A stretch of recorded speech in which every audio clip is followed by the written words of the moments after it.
பாஸ்கர் மதிவதனி. குரலில் குரல். பால் காமத்துப்பால். இயல் களவியல். அதிகாரம் நலம் புனைந்துரைத்தல். குரல் எண் 1116.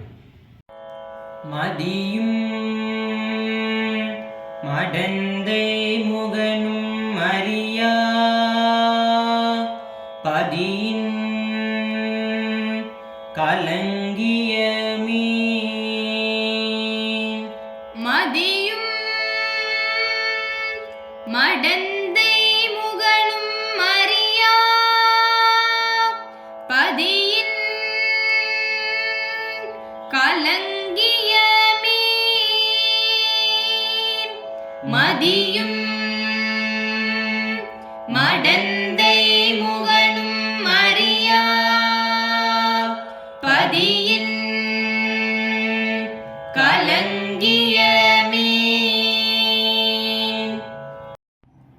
விண்மீன்கள் கூட்டத்திற்குள் ஒரு சின்ன சலசலப்பு.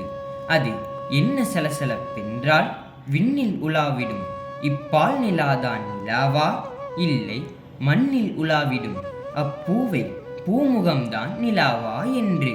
இதுதான் நிலாவா, இல்லை அதுதான் நிலாவா, இரண்டில் எதுதான் நிலா என்று புரிந்திடாமல் மலங்க மலங்க விழிக்கின்றன, நிலைகொள்ளாமல் சுற்றித் திரிந்து தவிக்கின்றன.